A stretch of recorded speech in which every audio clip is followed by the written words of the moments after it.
quickly we shall go ahead. Yeah, just I put in for recording.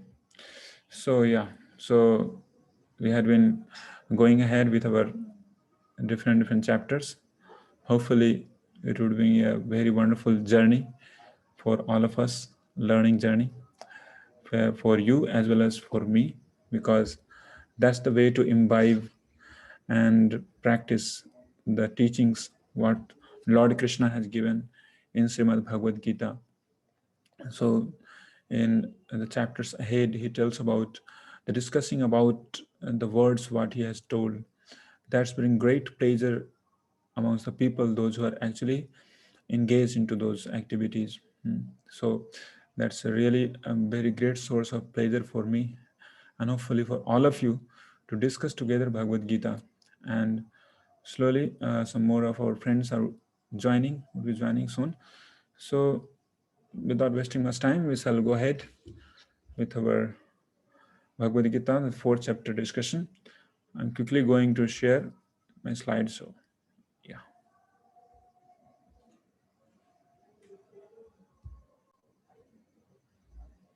So chapter 4.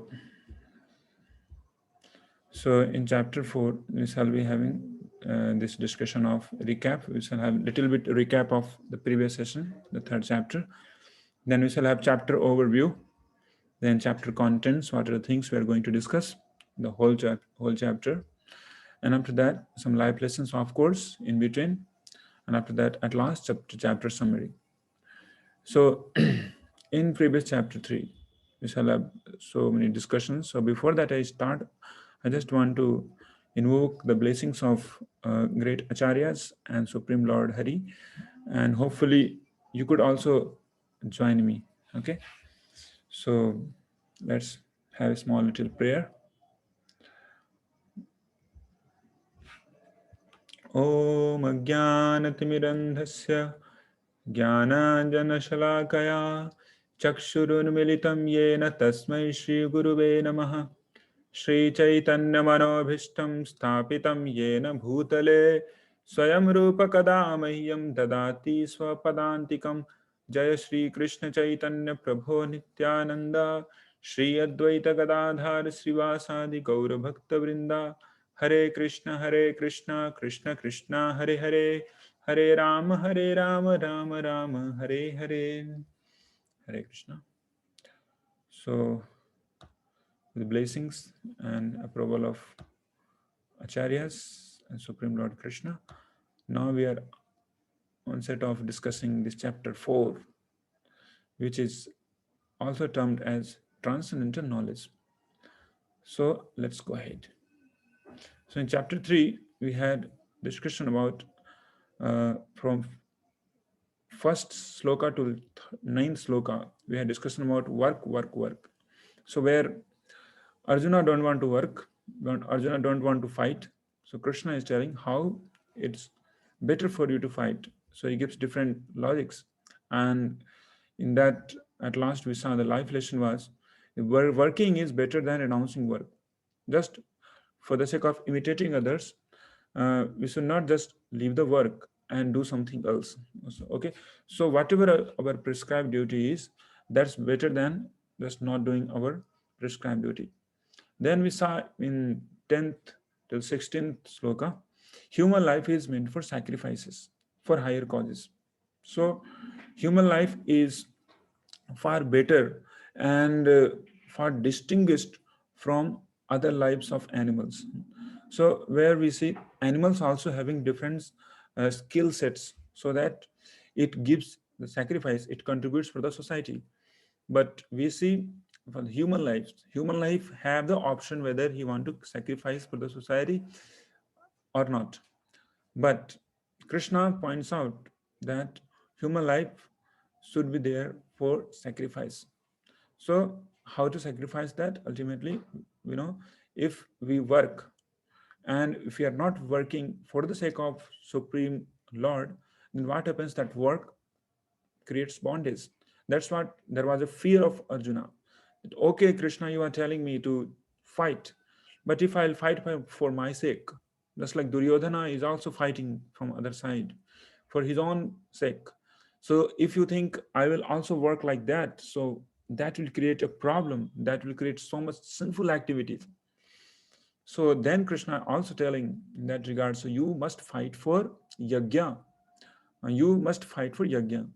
The activity of Duryodhana and Arjuna is same, but whether Duryodhana is acting for his own belly and his own ego and pride, and Arjuna is fighting for yajna. So Krishna is telling, fight Arjuna, you must fight, but fight for the greater cause. And what is the greatest cause? Who is greatest cause? None other than Vishnu. So now let's go ahead. Then we saw from 17th sloka till 35 sloka leadership sutras, how the leaders works. Then Arjuna tells that, okay, I could be self-satisfied. Then Krishna is telling, even though you feel yourself to be self-satisfied, Arjuna, you must set example of fighting, because fighting is prescribed duty. And if you just run away from your prescribed duty, then so many people will follow you. And in this way, the whole society will be put into chaos. There will not be any person to protect the public, the common public. And in this way, there will be so much problem in the society. Everybody will start just running from their own duties. So even though you feel yourself to be satisfied inside, because Krishna has given already the hint, for those people, those who are satisfied in themselves, they are Atmaramas. They are actually not required to work. Like they can be just exempt of any work. So still, Arjuna, you must fight, because see, for me, in the whole world, there is nothing for which I should refrain, or I should work. I won't care about that. I should not care about it, because everything can happen by my own mere will, but still I work for setting example for common masses. Okay, then we saw that how great souls had been there in the history of the world, all great Vaishnavas who had been the greatest leaders of the society. Then at last, we saw that there is a greatest enemy within us. There is a greatest enemy within us. That enemy stops us doing our prescribed duty. And we succumb to the influence of that. I mean, the enemy, the greatest enemy, the greatest devourer, the greatest enemy of humankind or any living entity. That is actually lust, which can stop us doing our prescribed duty. Okay, so then also we saw how to conquer the lust. How to conquer the lust, because lust is there. The greatest enemy, lust, is situated at three strategic point. There we saw it is situated on senses. It is actually has captured the strategic point of mind as well as intelligence. So we must get victory over these all places, senses, mind, and intelligence. And how we can do that? For controlling over the senses, we must regulate it. For controlling our mind, we must have mantra meditation. That's what we start chanting the holy name. And at last, for controlling our intelligence, we must nourish and strengthen our intelligence by the holy books, and specifically Vedic literatures, which is filled with spiritual strength, spiritual insights, spiritual intelligence, like Srimad Bhagavad Gita and Srimad Bhagavatam. So these are the three ways to conquer our three strategic points, and those all strategic points have been already conquered by our greatest enemy. So can we imagine staying ourselves with the greatest enemy? If we are staying with our greatest enemy, life is going to really be very, very miserable. So Krishna is telling Arjuna, you must win over your greatest enemy. Okay, now let's go ahead with our this chapter 4, for which we are actually here to discuss. So chapter 4 is actually divided into 5 sections. Okay, the first section, from first sloka to fourth sloka, there will be descent of divine knowledge. And after that, from 5th to 15th sloka, Krishna is telling about divinity of his own birth and activities. And from 16 to 24, types of karmas on the basis of transcendental knowledge will be described. And after that, the description of sacrifices, because we had been seeing from like last two chapters that sacrifices are required, but how to attain the transcendental knowledge through sacrifice, that shall be the topic of discussion in the fourth section. And the last, ultimate and quick method of attaining transcendental knowledge from uh, 34th till 42nd sloka. Okay, so these are all contents from this chapter, particular chapter 4, and this particular chapter is also known as transcendental knowledge. So hopefully all of you are making notes. Please make a good amount of notes, and making notes while listening, the retaining capacity is more in that process. So I request all of you to have to sit with notebook and pen. That will be far helpful for all of us. Okay, now let's go ahead. The first section, descent of divine knowledge. So what is that descent? The very wonderful sloka, second sloka, fourth chapter. Evam parampara praptam imam rajarshayo viduhu sakale neha mahatal yogo nashtah parantapa. Translation goes like this: the supreme science was thus received through the chain of disciplic succession, and saintly kings understood it in that way. But in course of time, the succession was broken, and therefore the science as it is appears to be lost. So Krishna tells in first chapter that, oh Arjuna, this transcendental knowledge I'm going to give you, this transcendental knowledge is actually coming in disciplic succession. This transcendental knowledge is coming down from disciplic succession. So there are two types of knowledge. First called descending knowledge, and then it's called ascending knowledge. So descending knowledge means you are getting knowledge from the authorities and you just understood it and just you believe upon it. Just like from our childhood, so many things, almost 99.99% things we have learned from descending knowledge only. Now, if we see a bird, which is like a black bird, a big bird, so you would have asked our father, that, Papa, what is this? What is this bird? And first, before that, what is this bird? We would have asked that, what is this flying object? Then father would tell, this is bird. So after that, that black bird. So this is crow. And we just never question that why crow is crow? Why this bird is called crow? Father told it's crow, and we just understood, yeah, this is crow. Finish.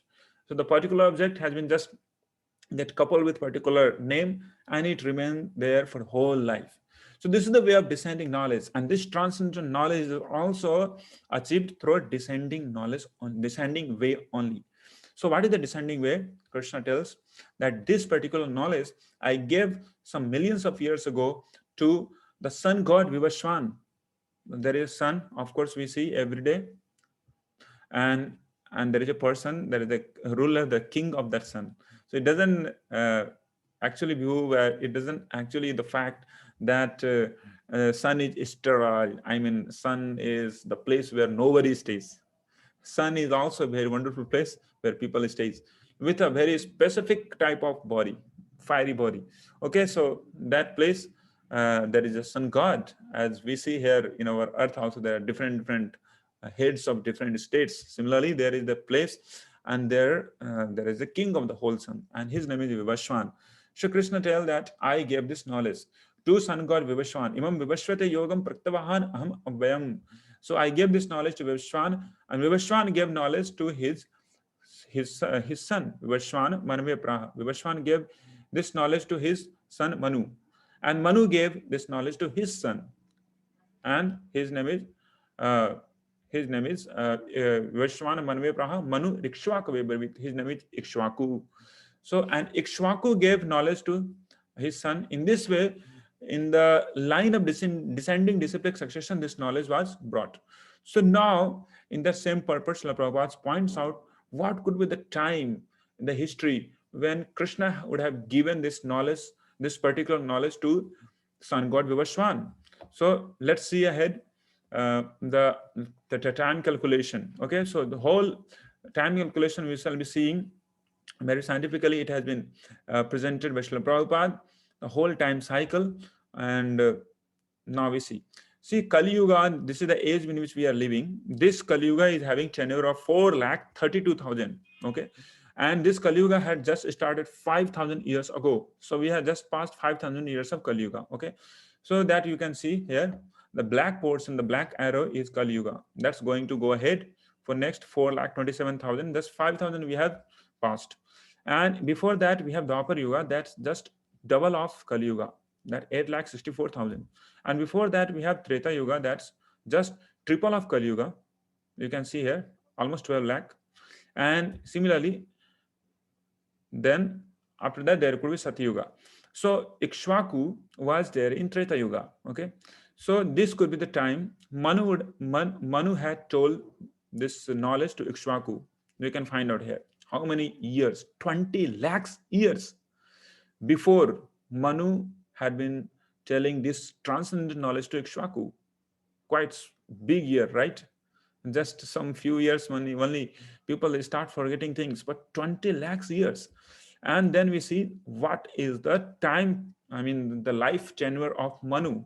Manu lives of 71 Chatur Yuga, means Kali, Dwapar, Treta, Satya. It makes one Chatur Yuga. And what is the value of one Chatur Yuga?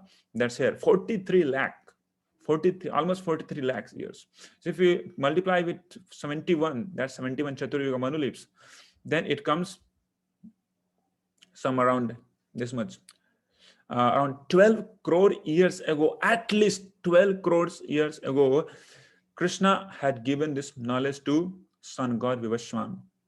So we can understand that how Krishna is telling that Sakalene Hamata, because of influence of time, this knowledge has been actually lost.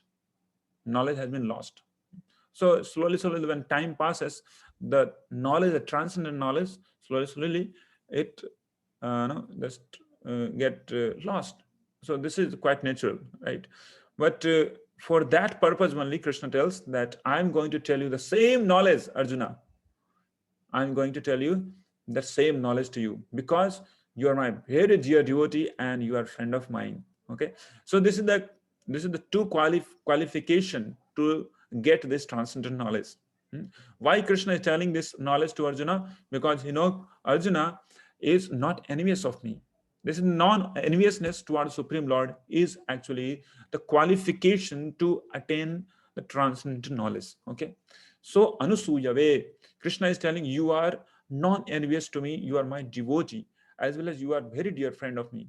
That's why I'm imparting that same knowledge to you because of this because of these two primary qualifications what we have.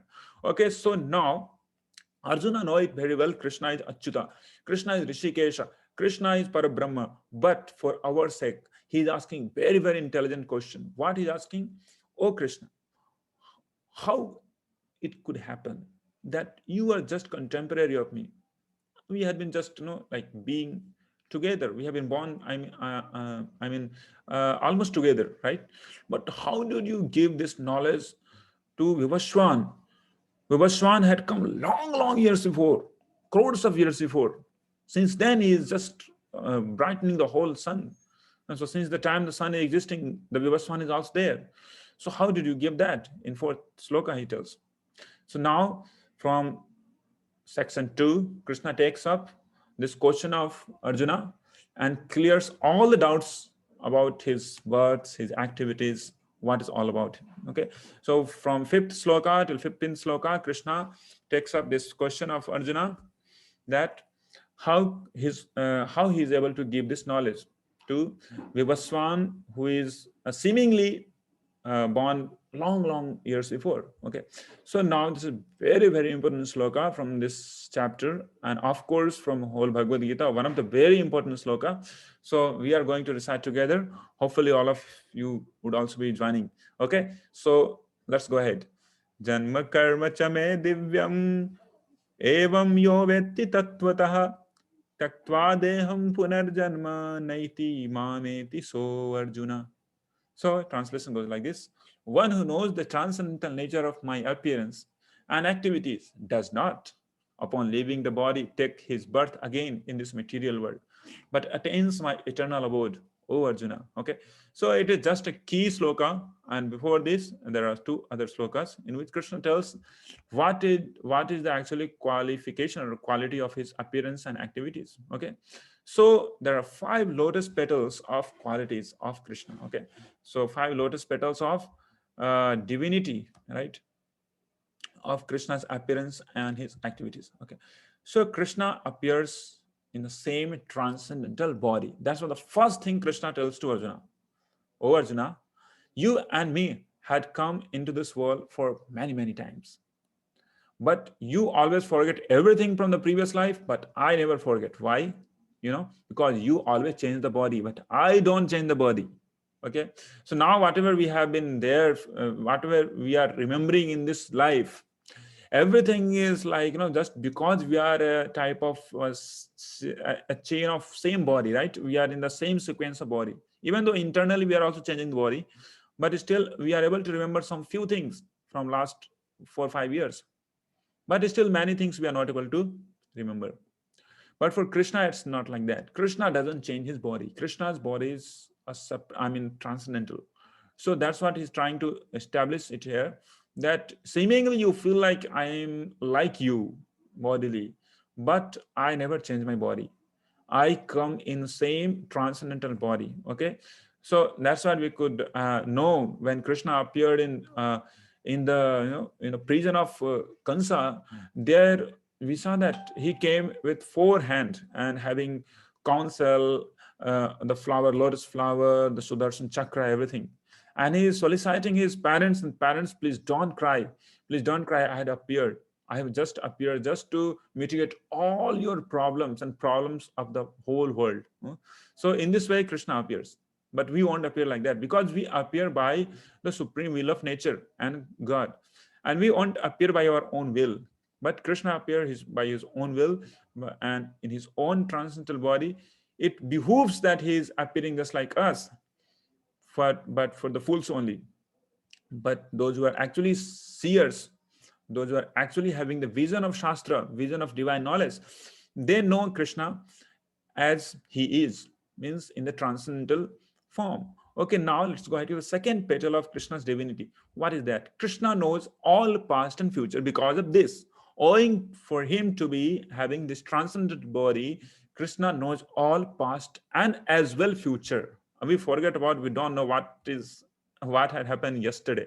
If somebody asked us like what you had yesterday night, what was the dinner, what you took, then we can figure out like, okay, yeah, these were the things. Okay, chapati was there, and as well as, okay, yesterday there was no banda gobi sabji or something like that. And if somebody asks like, okay, what you had in dinner a day before yesterday, then it will be very difficult, very difficult. And forget about a day before, a day after, like day before. So it's very difficult for us to remember previous things. But for Krishna, it's not like that. Krishna knows everything and as well future. Okay, so we see then third petal of Krishna's divinity. Krishna is never affected by any karma. Krishna is never affected by any karma. I mean, we have bondage of karma. We have, we have rules and regulation in which we are actually supposed to work. Like we have different types of karma, which is going ahead in just ahead in future slides. So there are 3 types of karma. Some karmas are vikarma, which can accrue very severe punishment. There are some types of karma which can award us with very great opulence, great intelligence, and as such. And there are some karma which can liberate us. But for Krishna, he actually won't get bound by his own karma. So for Krishna, there is nothing called karma. For Krishna, there is another word. He acts by his own will, by his own sweet will. So that's called Leela. So that's what we'll be seeing next ahead. So karma is actually for us. But anyway, if you'll see Krishna to be working as we, but he won't get bound by his own acts. So, and whoever actually seeing that whoever actually sees that Krishna is actually not getting bound by his activities, he also can just come ahead or come up from the bondage of karma. Okay, now this is the fourth petal of Krishna's divinity. Krishna is creator of varnashrama. So these all activities, all sacrifices, whoever does what is having ascertained by Krishna only. Okay, he has made the system that somebody will be intellectual class of people, somebody will business class of people, somebody will just simply work, and somebody will be rulers. Okay, so these all things are very systematic and very scientific setup of a society. It's not a caste system. Okay, so caste system is something separate. But Varnashram is something which is natural setup for any society to run very smoothly. Anywhere if you'll go, any form or any society, these four types of people are always there. There are some people, those are intellectuals, like scientists, the poets, the different intellectuals. Then there are some people always, those who are actually guarding the people, those who are actually the citizens, and protecting them. They are called Kshatriyas. Then there are always some people, those who are actually into agriculture, farming, and then business. There's all things. So they are of course called Vaishyas. And there are many people, and there, specifically in Kali Yuga, there are most of the people, they simply want to work. Job chahiye, job chahiye. They just want job. And they are categorized into Shudra. So this is actually very scientific process, scientific system has been established by Krishna himself. But he himself is not there into the Varnasrama. He is beyond Varnasrama. It will be very great mistake to put Krishna into Varnasrama. Okay, he is the creator, but he actually not into it. Okay, now let's go ahead. This is the fifth petal of Krishna's divinity. Krishna does not aspire for fruit of his action. Okay, so at the same time, where Krishna is not getting affected by his karma, and that's why also he won't, and of course he won't aspire for the fruits of his actions. And most of the time we aspire whatever activity we do, and behind those activity there is some desire for fruit. Okay, kya milega, what we will get by doing this particular activity, right? And that becomes our motivation to work, but not for Krishna. And those who were having this particular tendency to work for the sake of working, for the sake of duty, for the sake of greater cause, and for the sake of Narayana or Vishnu, that they people also won't get affected by the fruit of their work. Okay, so these all things will be getting discussed in just few slides. So now, what is the life lesson from this particular section?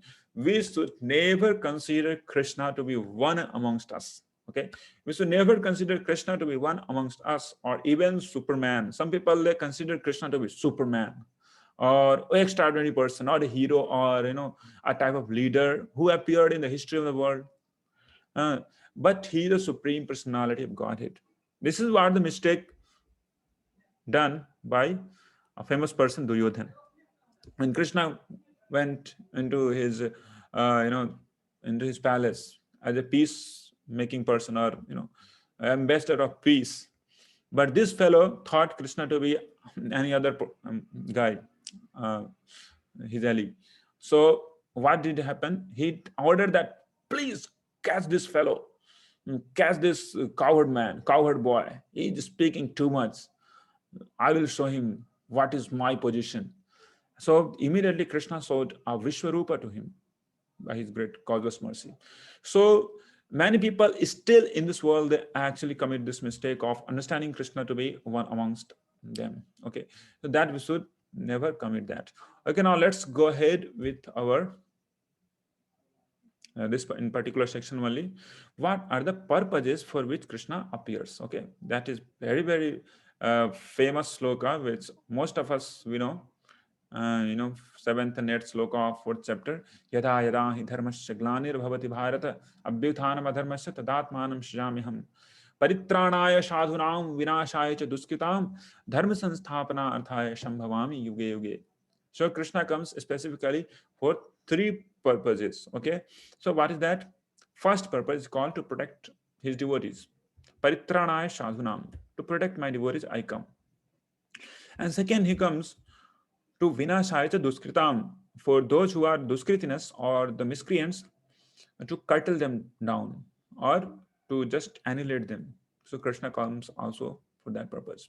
And this is the third one, to establish the dharma, to establish the principle of religion, and Krishna comes for that.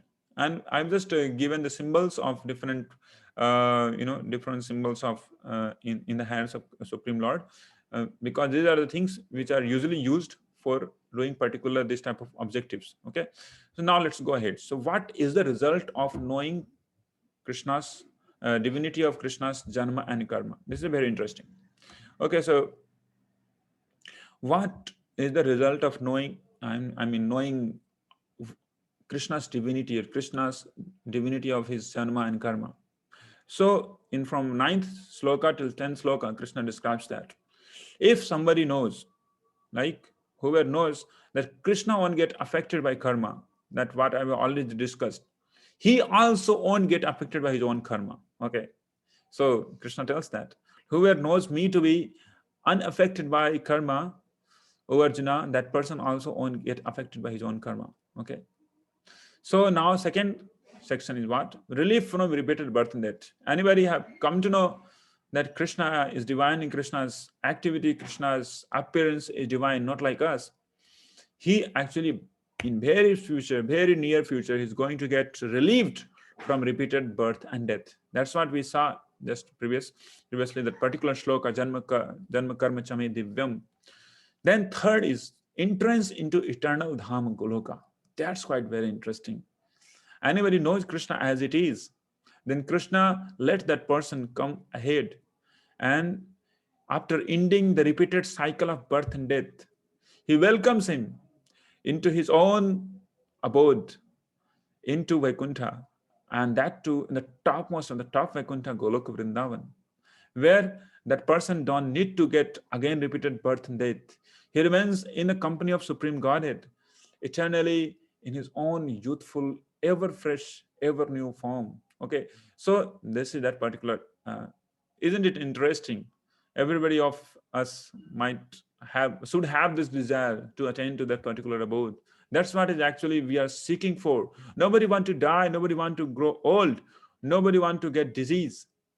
Why? Because we have the particular greed to live eternally. We have the particular greed to not get disease. We have the particular greed to just remain healthy. But all things are natural. That's why we have the greed. But these things are not there here. Just like if you are thirsty, we have the water. If you are thirsty, this is the problem with thirst. There is water. But where is the solution of this all thirst? Thirst of living eternally, thirst of living joyfully, thirst of living always diseaseless, thirst of living always having any fear of old age. That is only place. That is only place where we can quench this all thirst. That's Goloka Vrindavan.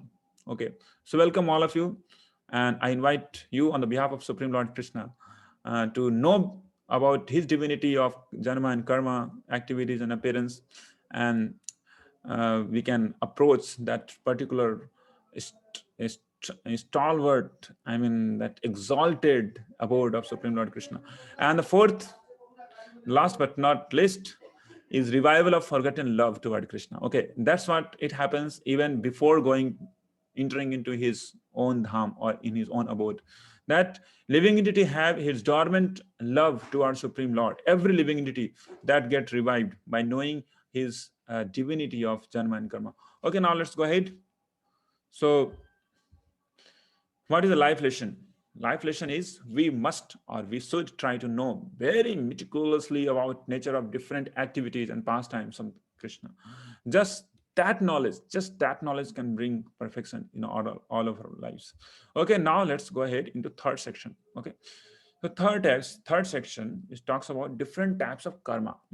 There are different types of karma which I had been discussing.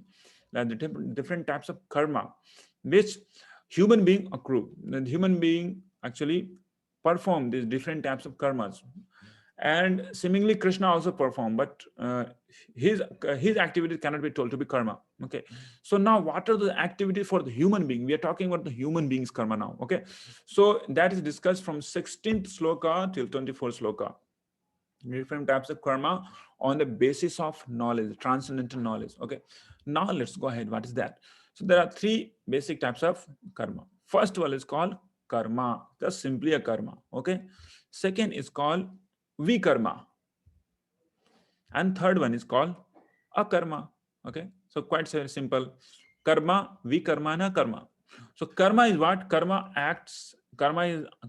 are the acts done according to Vedas. Okay, so whatever things are mentioned in the Vedas, there are quite a lot of sections in Vedas. Around 96% of the Veda is actually all about karma kanda. Okay, in which you have been given a chance to fulfill all of your material desire, mundane desires, following a particular set of activities, a particular set of sacrifices, which is called karma or karma kanda. Okay, so that's called acts. done according to Vedas. Then vikarma is just opposite, acts done against Vedas. What Vedas on tell to do, somebody does that. Somebody drinks liquor, or somebody just commits suicide, someone drinks a cigarette, or so many sorts of things are there. Nothing more to describe. Those all things are called vikarma. Okay. Then third one is called akarma. This is the act also which is done according to sorry, Vedas only. Okay. So this is also something has been done according to Veda. But what is the difference between them? Karma and akarma. What are the difference? Now that will be get cleared in second slide. Risk is there in karma, that if you does your karma kanda or karma activities, then there is a risk of repeated birth and death. Repeated birth and death. And vikarma, there is a great risk. Vikarma, there is a great risk of repeated birth and death, and that too with heavy hellish punishment. Okay. So someone can say that who has seen hell? But there are many times people they experience hell in this life itself, in this world itself. Okay. So then third one is called akarma. Akarma is something which can give liberation from repeated birth and death. Okay, this is something which can liberate one, and it can burn away all of his sinful results of different types of karmas or vikarma, whatever. Okay, so where karma is having risk, in the karma there is a risk of repeated birth and death, and at the same time in akarma, even though both of are actually being done according to Vedas and Vedic rules and regulations, but akarma brings liberation. Okay. So now karma is something which been not done with transcendental knowledge. This is the key now. So karma is something which is not done with transcendental knowledge. Till now, whatever we've discussed, the divinity and transcendental in nature of appearance and activities of Krishna, that's called transcendental knowledge. And those people, those who are actually doing only karma kanda, having very little or almost nil of this transcendental knowledge. Okay, vikarma, of course, they don't have any common sense. Forget about transcendental knowledge. Vikarma people, those who are do vikarmas, they don't have common sense, and they simply bang their body with so many different types of poisonous activities and poisonous things. They don't have any common sense to how to work, how to act. And akarma people are such people having only transcendental knowledge. So on the basis of this transcendental knowledge, this different three types of activities are actually categorized. So now solving this tedious complexity of karma. This is 17th sloka of 4th chapter. Very, very wonderful sloka. Karmano hi api bodhavyam bodhavyam cha vikarmana akarmanascha bodhavyam gahana karmano gati. Krishna himself says that, oh Arjuna, intricacies of actions are very hard to understand. Gahana karmano gati. Gahan means very dense and very complicated. So activity, the resultant of different types of actions are very difficult to solve it out. But he tells further ahead how to understand this all themes, karma, akarma, and vikarma. Okay, so now let's go ahead. Yeah. So now, see, there are so many people. They do just nothing for hours and hours together. Like suppose there is an example of that. So some people, maybe one family is engaged in yoga asanas. Yoga asanas, they're engaged with, stretching their body, taking full breath, slowly just leaving that out, and again doing different types of, asanas and all sorts of things. But inside, into their brain, into their mind, they're thinking so many different things. Like suppose the housewife is thinking that what would be the breakfast today? The child is thinking, oh, I have not done my homework. And that man is thinking that, oh, what is the deadline today? Oh, like maybe tomorrow is the deadline, today is the deadline. Okay. So seemingly having, they don't do any work. Like there are so many other renunciants also. They practically, they won't do any work. They won't lit any fire. They're called niragni. Okay. So they won't lit any fire, but still because they are not associated with the divine knowledge or transcendental knowledge of Supreme Godhead, they actually work. They are called, they actually perform work, and that is called karma. So just refraining from work doesn't mean that one is aloof from the result of work. They accrue the result of work. Okay, so they perform karma as well as vikarma because they are not associated. But a person could be very, very busily, heavily engaged, okay, into so many different work, but he always know about the transcendental nature of Supreme Godhead, and having the transcendental knowledge, like he could be thinking that this the result I'm actually, this is the work I'm doing, that is as an offering to the Supreme Godhead. So that can in work, that can act, or that result into akarma. Okay, so this is a little gahana. That's what Krishna tells us, very difficult to understand. Similarly, someone could be very much engaged in activities, but with the transcendental knowledge, he could have no result. I mean, no bad result of that activity. Okay, so that could be called akarma. That could be liberating. But at the same time, somebody could be not engaged in any activity, but could accrue so much of bad results. Okay, that's called vikarma and karma. Okay, now let's go ahead in the life lesson from this section. So what is the life lesson? We should try to act with transcendental knowledge. Okay, offering fruits to the Supreme Lord, because what's great into this, because of course fruits won't belong to us. That's what we have seen in the second chapter, that Lord says karmanyavadhikarasti ma phaleshu kadachana. You have the duty to work, and the fruit doesn't belong to you. Fruit belongs to Krishna. Fruit is given by him. Okay, so that's why it is told we must work. We should not cease to work, but we must work with transcendent knowledge, offering fruits to the Supreme Lord. Okay, then what happens? One gets free. I mean, he can live a karma-free life, and he can live a blissful life. And then what happens to him? Then, of course, he must returns to Vaikuntha, never to be born again in this mortal world. Okay, so this is not something artificial. This is something natural. If somebody is in this way very spontaneously situated into his life, his liberation in near future is quite very natural. Okay, so now let's go ahead into fourth section of today's discussion, attaining jnana through yajna. Okay, yajna se jnana ki प्राप्ति, that's what is written here in Hindi. So attaining jnana through yajna. So now there are jnana required. Of course, we require knowledge now. Like how to attain that? Okay, how to attain that? There's so many people who are engaged in their day-to-day activities. So how they will be getting this transcendental knowledge? Okay, so this is the one way of getting transcendental knowledge that's mentioned by Supreme Lord Krishna in fourth chapter, 31st sloka. There is very wonderful sloka. Nayam lokosti avag ayagyasya kuto anya kuru sattama. O best of the Kuru dynasty, without sacrifice one can never live happily on this planet or in this life. What then of the next? Okay, so we have seen in the previous section also, previous chapter, that everybody must do some sacrifice. And sacrifice is borne by the prescribed activities. Okay, so many people, they do different types of sacrifices. It's not like sacrifice means fire sacrifice only. Okay, there could be different types of sacrifice that also would be seeing. So what is the result of this different types of sacrifices? Okay, sacrifices are meant for what? Okay, now let's see ahead. So first is that it brings gradual purification of heart.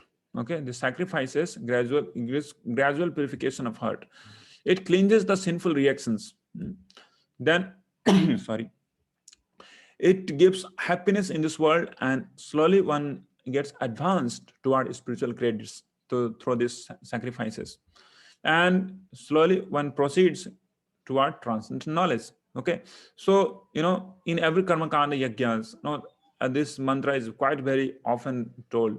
Like if somebody that does Indra yajna or any yajna, they has to say like, I have just written here, Krishna idam Krishnas idam namama, means the person who is doing yajna, he tells that this particular offering what I'm doing, maybe grain or barley or anything, this doesn't belong to me. This belongs to Indra. This belongs to Krishna. Okay, so if somebody don't have that direct connection with Krishna, is not able to make it.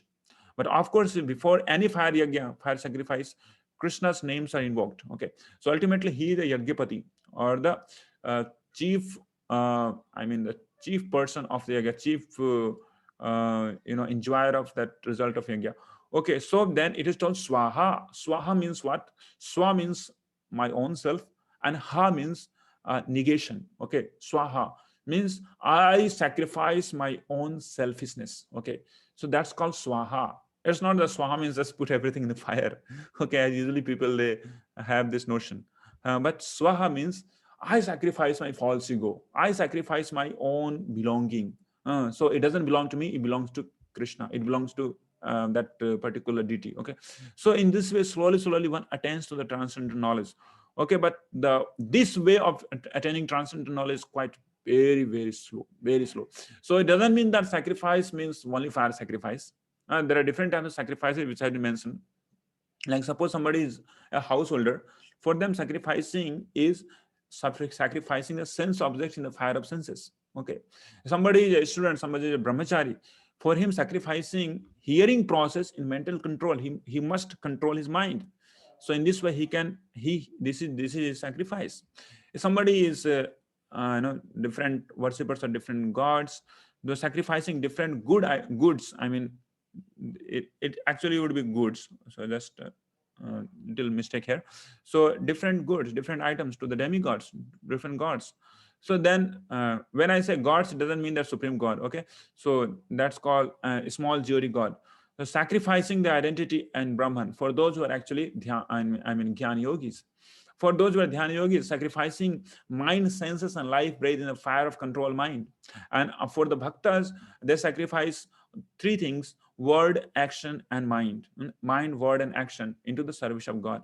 Okay, so this different set of sacrifices everybody must perform. But the all sacrifices, if it done with the knowledge, transcendental knowledge, that that sacrifice is far better than doing just without knowledge. Okay, so knowledge is the key factor now here, where that that actually gives the position or grades the types of act or types of sacrifices one performs. Okay, so now let's go ahead. What is the life lesson from this section? All our acts should be done as sacrifice. Okay, which can gradually produce into jnana, that's transcendental knowledge, and which may at in meets with devotional service. Okay, now we are into section 5. Okay, so till now we have discussed 4 sections, building up the divine knowledge, descent of divine knowledge, divinity of activities, and appearance of Supreme Lord Krishna, and how from different sacrifices jnana would be achieved. This all stuff. So now this is very, very important section. Ultimate and quick method of attaining transcendental knowledge. So still now we have understood that this is the way of getting knowledge through sacrifices, but that is very, very slow. Okay, so how to attain that transcendental knowledge very, very quickly, and that could be very powerful way, and that could be really like we hope like, yeah, something is happening. Okay, this could be the transcendental knowledge. And of course, for your knowledge, you are in that process of getting that ultimate and quick method, getting the ultimate and quickly that transcendental knowledge. And what is that? That is approaching the authorized bona fide authority of transcendental knowledge. Very, very powerful sloka from this chapter, 34 sloka. Tadvidhi pranipatena pariprashnena sevaya ubdikshanti te jnanam jnaninas tattva darshinaha. Translation goes like this: just try to learn the truth by approaching a spiritual master. Inquire from him submissively and render service unto him. The self-realized souls can impart knowledge unto you because they have seen the truth. Okay, once again, 3 things has been told. Just try to learn the truth. I mean, the truth, that's called transcendental knowledge. Truth means something which cannot be changed. Okay, so many things we study also, like different science students, they see, they learn so many theories, so many principles, but those all principles and theory just keep evolving for years. Okay, but the absolute truth, the transcendental knowledge is truth which never changes with the time, which never changes with the time. That's actually the absolute truth. And how that absolute truth, that transcendental knowledge, can be achieved very quickly? How? By inquiring submissively from the spiritual master. Okay, and that's and before that, approaching him submissively. The first is approaching him submissively, second is called serving him very submissively, and third is called inquiring him very submissively with relevant inquiries. Okay, so now it comes that there are so many spiritual masters in the world, specifically in India. There are so many people that have different titles. Every now and then, every 4 or 5 years, different types of people starts getting boomed into the market, and the people that throng into it, YouTube, Facebook, so many things, and they start searching out where is the truth, and they start hearing them. But here it is very vividly in the Vedas, it is mentioned that from whom we must hear. Okay, now this is the Padma Purana from where I am quoting. This is very, very important for all of us to note it. Okay, so where we can find the transcendental knowledge. Okay, so this is mentioned in Padma Purana. Which person could be the guru, the spiritual master? Sampradaya vihinaye mantraste nishphalamataha atah kalau bhavishyanti chatvara sampradayinah. Padma Purana, from Padma Purana it is mentioned. What is that?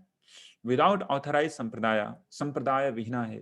Mantraste nisphalamata. Any person who gets this transcendental knowledge, the transcendental mantra, that will have no efficacy and having no effect on that particular person who had accepted and achieved that or received that transcendental knowledge or the mantra. Okay, that's what is mentioned in the Purana. So what are that sampradaya? What is that sampradaya? It is mentioned that those 4 sampradaya will be very brightly established and shown into the age of Kali Yuga. Atah kalau bhavishyanti, it will happen. They will remain established in Kali Yuga. Chatvara sampradayinah, 4 disciplic successions of 4 sampradayas. Okay, now what are they? Now let's go ahead.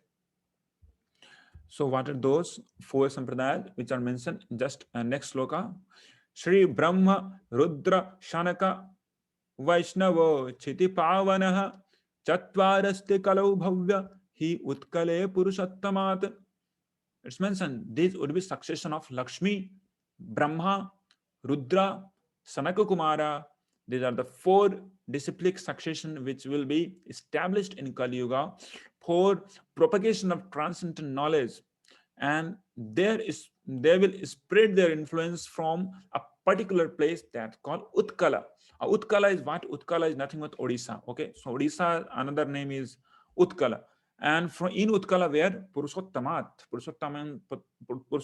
means the place called Jagannath Puri. Okay, so where Purushottama lives. Okay, so it's mentioned in Padma Purana there are 4 bona fide authorized disciplic succession sampradaya, and one must approach those sampradaya or those schools, bona fide schools, to get the knowledge. Like suppose somebody has to keep his kid into any institution, any school, so he must see the credential of that school, right? He must that school must be affiliated with CBSE or maybe if some college AICT or whatever. Okay, so in this way what happens, he gets perfectly confirmed that my kid will be getting very authorized bona fide sets of books and different types of lessons, and he will get the degree, and that will have some efficacy, some effect, some result. He will be getting educated nicely if I'll put this boy into this particular school. Okay, similarly, to get transcendental knowledge also there are 4 different schools of transcendental knowledge which have been established. Okay, so there are 4 authorized schools with the same knowledge. There could be different schools, but they cannot say that my school is having a different set of knowledge and your school having different. No, all having the same knowledge. Okay, so what are those? Brahma, Rudra, Kumara, and Shri. Shri means Lakshmi. So they are the 4 propounders of these 4 schools. Okay, and they have got the knowledge from the same person. That's why their knowledge is also same, from the Supreme Godhead. Okay, and for their propagation of knowledge in Kali Yuga, they have sent forth 4 different sages or 4 different acharyas, the propounders in Kali Yuga once again. And who are they? For Brahma school, there is Madhvacharya, very famous personality. For Rudra school, there is Vishnu Swami or Sri Vallabha. For Kumara school, there is Nimbarkacharya. And for Lakshmi or Sri school, there is Sri Ramanujacharya. So maybe some of you might be knowing them. If not, you can just note them down, and they're quite available now. Okay, so now let me go ahead with the next slide. So for your kind knowledge, I can tell you that this knowledge, whatever we are now into, we are getting into the Brahma Madhvacharya. So this is Sampradaya. This is the school in which I belongs to, and all of us are actually getting the knowledge through this Sampradaya. Okay, so now let's go ahead. What are the three things one has to do to get that transcendental knowledge into this way? How to attain this transcendental knowledge? First is that pranipatena. One must approach humbly. Okay, he should not approach in a challenging way to know that, no, let me check it out, this person, how much he knows. But he must approach humbly. Okay, so now second thing is that he must inquire relevantly. He must be submissive, and his inquiry must be relevant. He should not ask something which is like just to irritate someone, or he must have this notion of what should be asked where. Okay, so it should be relevant. It should be relevant about his own life. It should not be relevant like, how much laddus I will get, or how much money I will get. But the knowledge and the questions should be relevant to our own life. Who am I? What is my relation with God? Where I was before this particular life, and what will happen after death? So these are the relevant inquiries one must do when somebody approaches that particular guru who is coming in particular that disciplic succession, one of the 4 disciplic successions. Okay, and third thing must do that sevaya. So this is this is the 3 things that has been established by Srila Prabhupada. That's why I put this different photos of Srila Prabhupada. Okay, so now let's go ahead. So results of getting this particular knowledge of truth. Okay, so someone who gets this knowledge, he can never be illusioned. Okay, he can never be illusioned, and he can see everybody equally as part and parcel of Supreme God, and all his sinful activities, sinful reactions will burn to ashes by this process of approach for transcendental knowledge. Okay, so there are 3 things one must we must know that these are the results of getting the transcendental knowledge. So now, who can attain this transcendental knowledge and who cannot? Okay, so who is faithful toward this knowledge, he can attain, and whoever controls their senses, those people, those are having this faith in transcendental knowledge, they can very easily attain this transcendental knowledge, and who are not faithful, very difficult for them. Okay, so life lesson from this particular section is the last one, that we must study revealed scriptures like Bhagavad Gita under the guidance of authorized spiritual teachers.